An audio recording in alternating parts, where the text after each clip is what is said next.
Elden Ring was a bit of a controversial game in the eyes of many Soulsborne veterans.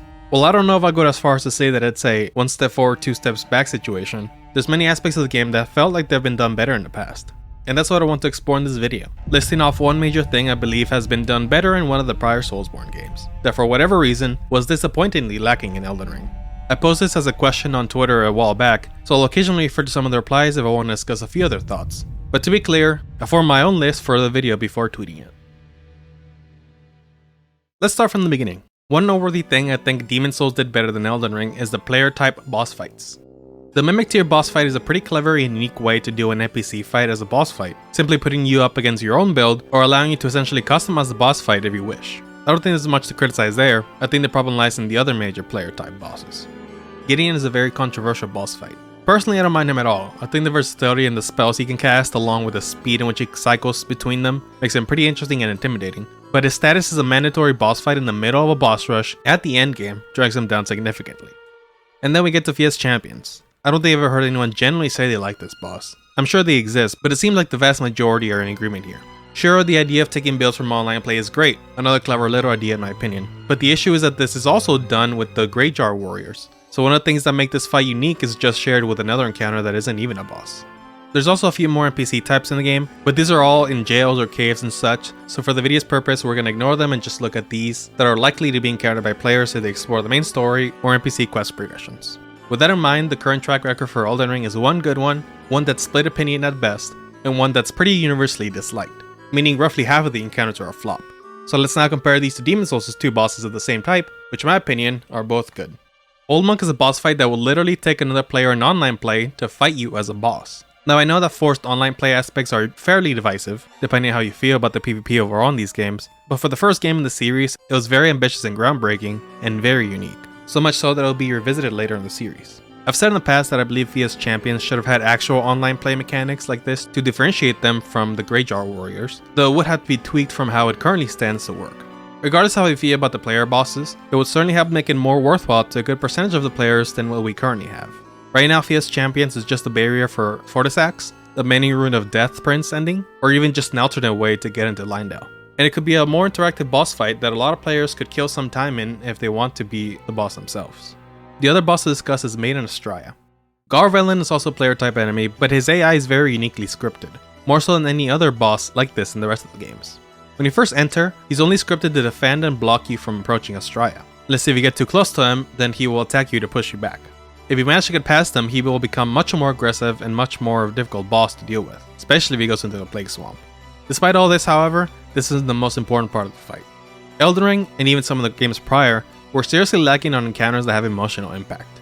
I won't necessarily put that against these guys in particular, but it's been ages since we had a roadblock where the challenge wasn't necessarily the point, and was implemented to change your perspective of these obstacles so easily labeled boss fights, like Maiden Astraea, like Sif in Dark Souls, and maybe even Priscilla. With how much focus there has been in later games of making bosses challenging and action-oriented, there's been a lack of encounters like the earlier games that make the game special in their own way. Of course, that's not to say that they should repeat this structure exactly, but having a boss fight that goes out of its way to be an anticlimax and makes you question the morality of your quest is a very powerful statement. One of the responses that I got on Twitter for Demon Souls was the atmosphere and the internal justification for mechanics, and I wholeheartedly agree. The immersion of Demon Souls is one of its greatest strengths and is easily overlooked. The later games all draw from Demon Souls' bones but have to really stretch the reasoning for mechanics or just don't bother to do so. For example, the reason for the iconic boss fogs was very much justified in Demon Souls. The defog is a major aspect of the lore, but has little to no justification in Dark Souls. It was simply a mechanic lifted from the prior game. Speaking of Dark Souls, the world exploration.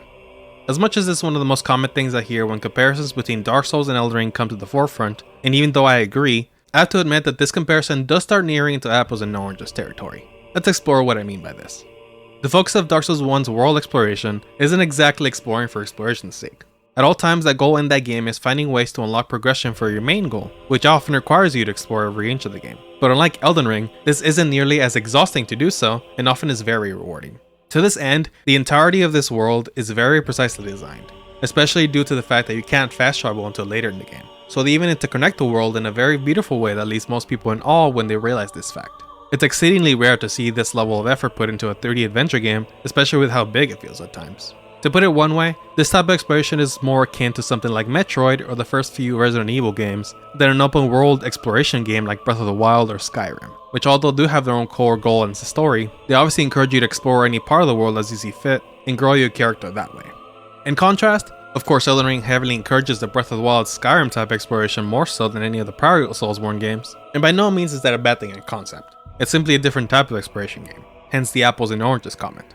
However, and although this is still one of the better open world games out there, it does admittedly fall into the trap that even some of the best open world games fall into. The map is too damn big. Presumably this keeps happening because the map is designed prior to any actual game or level design is set in motion, even if very roughly, and then the devs either run out of ideas or time and end up not being able to make every area as appealing as some of the others, which is how we end up with areas like the Weeping Peninsula, where there's not much of value there. This can make repeat playthroughs a little bit tedious if, say, you don't have much you want to do in Liurnia and just need to run through all of this very long area just to get to Yalta's Plateau. It would have helped if there's a way to make it up there from Caelid as well. Earlier I mentioned the very precise level design of Dark Souls 1, and I want to clarify that I believe this is still one of FromSoft's strongest points, even in Elden Ring.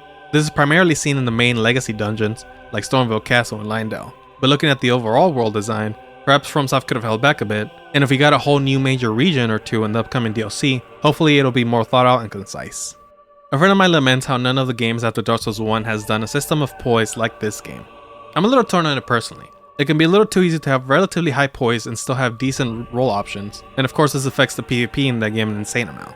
Making a 0-point fast character can be completely outclassed by having a very poisey character, or at the very least it'll be a real uphill battle, instead of having pros and cons. But that might be more so due to how strong backstabs are in that game. I feel like having a truly balanced poise system would require an insane amount of tweaking that might not be feasible. And even then, it's simply impossible to not have a combination of things that result in a meta build, so maybe it's inevitable anyway. I think I'm fine with how poise works in Elden Ring at the moment, but it would be nice if having a tanky character would be more feasible. The New Game Plus experience. This is a relatively low bar to clear because Elden Ring literally does nothing different in New Game Plus. And unless you want to get all the ending achievements in the same character, or want a duplicate of a weapon and you don't have a friend to trade you one, there's no real incentive to go into New Game Plus in this game. Now that's fairly common in this series. Usually the only thing New Game Plus does is scale up the health and damage of any enemy and bosses you fight. Dark Souls 2 and 3 are the ones that add things to it. So why am I talking about it in the Dark Souls 2 segment? That's because while Dark Souls 3 only adds very slightly stronger versions of rings, which Dark Souls 2 also does, along with other items, Dark Souls 2 also adds entire enemies to areas. You can see this immediately as you spawn into New Game Plus, where they added Falconer enemies with falcons. These added enemies are generally of the Red Phantom variety to distinguish them, and there's a handful of them only here in the beginning area. Some merchants also get new stock in New Game Plus, and the old soul bosses drop a second soul to give you another set of weapons and such. My absolute favorite addition is that there will be a segment before Duxia Freya where she will ambush you herself from a cliffside. I mentioned if you don't know about this and you came around these parts, this will give you a heart attack. But in a good way, hopefully. She does retreat after a while, so you're not supposed to be able to kill her, I believe, but still a very nice added scripted event. Now, because I'm not legally allowed to compliment Dark Souls 2 without having a caveat, I am now going to say that that's pretty much the only real highlight. As far as events, Freya is the only one as far as I know. And while the added enemies are nice and change things up, looking through the list, it looks like it could make some of the areas that could already be bloated with enemies worse. And you could make the argument that locking some items behind New Game Plus could make them tedious to get to if you need them for a build. That's certainly the case with Dark Souls 3, and I know most people just had friends trade them rings if they needed them. But Dark Souls 2 does have the bonfire aesthetics to help bypass that. I suspect that's part of the reason they added them. All in all, for the last point, I don't think New Game Plus adding new items is the best idea unless something like bonfire aesthetics exists. And because of how long Elden Ring already is, locking items behind it would be tedious if you had to do it multiple times for every build that benefits from it. Personally, I'm a lot more for added events like the Freya one, but from a development standpoint, I don't blame him for not putting that much effort into New Game Plus. It'd be a lot of time spent on something most players won't see. As we've seen in the 1.0 series, this game still had a lot to go as far as polish, 5 months before it fully launched. Not saying it wouldn't be worth it for dedicated fans, but that I understand why they'd be so hard pressed to do so. The weapons. One of the things I always miss about Bloodborne when I'm playing the other Soulsborne games is the weapons and their movesets. Now, I'll be entirely fair and just say right now that this is somewhat of an unfair comparison. Bloodborne, above all the other games, went for a quality over quantity approach as far as weapons are concerned, which it succeeded in. But we also gotta give credit to Fromsoftware and the other games for creating so many different weapons designs so that inevitably you'll find one that fits your taste or build well. And they tend to have some customizability with their fusion and affinity options. Elden Ring in particular is closing the gap the most with their Ash of War system, giving us so many unique weapon arts and giving even more modularity to their weapons. But regardless, let's take this segment to really appreciate the weapons of Bloodborne.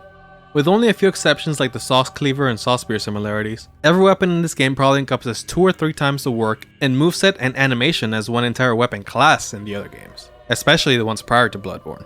If you're unaware, every single weapon in Bloodborne has a transformed state, meaning the moveset changes entirely with a click of a button. But we're not just talking about the differences between one-handing and two-handing.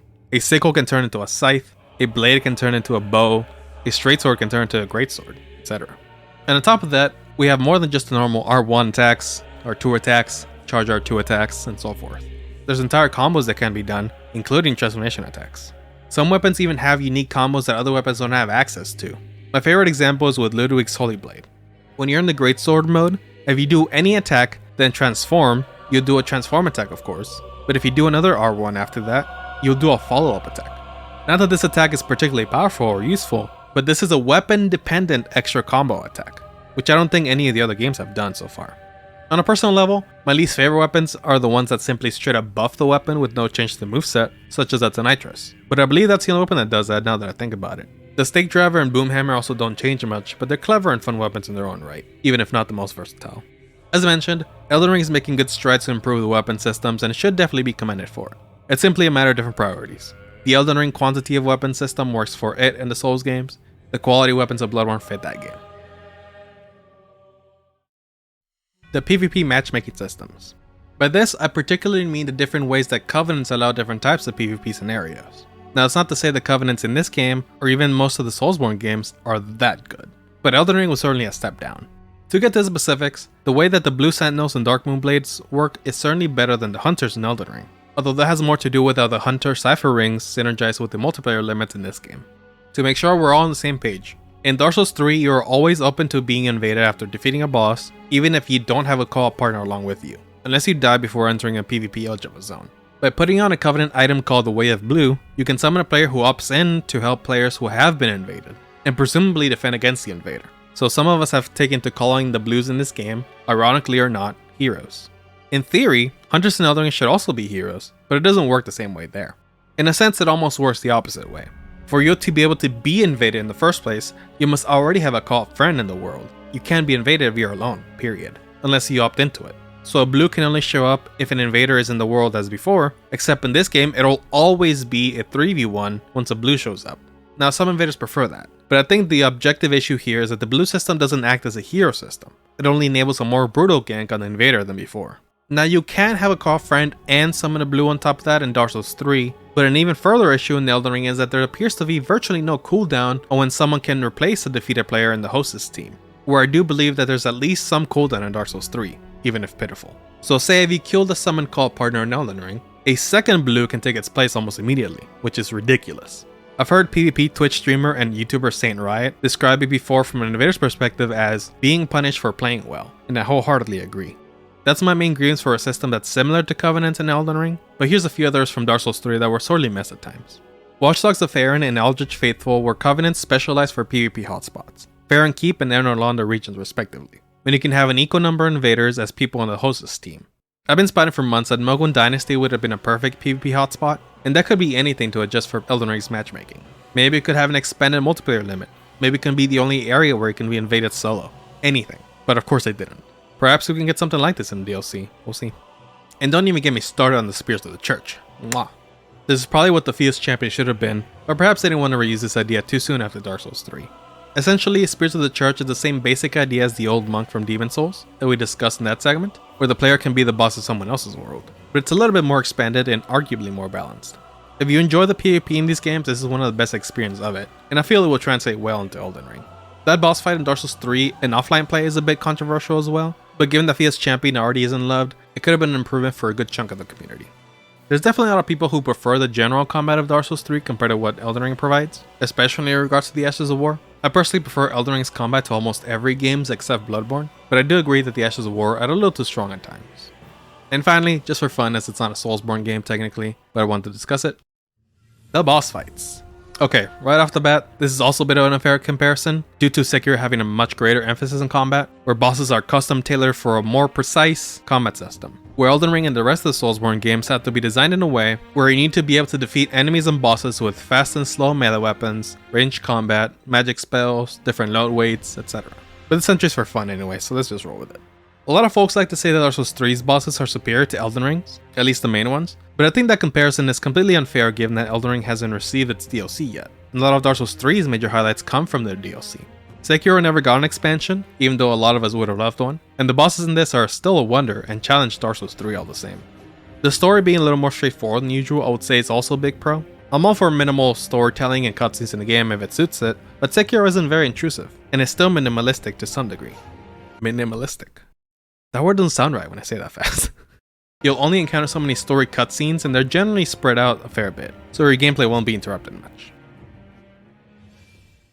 I did receive one reply in regards to the entire series in comparison to Elden Ring, that being that the replayability can be lacking. The mileage will vary person to person. I personally find Elden Ring incredibly replayable due to the build variety potential, but as mentioned earlier, traversing some segments of the map can be tedious at times. And if you find satisfaction exploring every nook and cranny of the map in these games, this will surely be the worst game to do it in, burning out every time you play it. As for challenge running it, I only have speedruns as a reference, but I would assume the same for any reset heavy challenges of it, like deathless or no hit runs. But the amount of setup that you need to do before getting to the fun parts of the challenge is absolutely atrocious. Think about it. To kill any boss in the game as fast and safely as possible, you want to get your weapon as high damage as possible. And due to the open world nature of it, it is not impossible to get possibly all the way up to +9 summer weapons without encountering any major roadblock, if you know what you're doing. But it will require a lot of time and running around the map, which can be extraordinarily annoying in reset challenges. So this point I absolutely agree with. I don't think it's a fault of the game in particular. I don't think any game needs to take fan-made challenges into account if the devs don't want to limit themselves. It's just an unfortunate side effect that most of the prior ones worked relatively well for these kinds of challenges.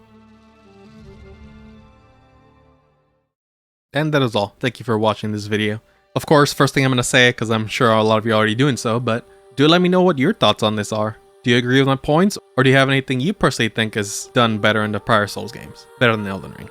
If you did like this video, I want to make a video on the opposite idea, where we talk about the things that Elden Ring actually improved over the other games. The issue is that I kind of want to only discuss things that weren't already improved in the other games. For instance, Crimson Flask being better healing than Blood Vials or Grass. That was already improved all the way in Dark Souls with the Estus Flask. And with that in mind, I had a hard time thinking of particular things that weren't iterated into Elden Ring, especially the further back we go. But I'll keep thinking on it, and if you have ideas of things like that, do let me know. But yeah, I do appreciate you watching. If you like this video, consider subscribing. There's a bunch of other things I've done relating to Elden Ring. And if you're waiting on the 1.0 series complete video, I should start taking notes of all the replies I got for that community post soon. I've mostly been taking a break to recharge, but work on it should start very soon. But yeah, thanks for watching. Hope to see you again. Oh, and I'm going to work on a Tears of the Kingdom video. Please watch it. Bye!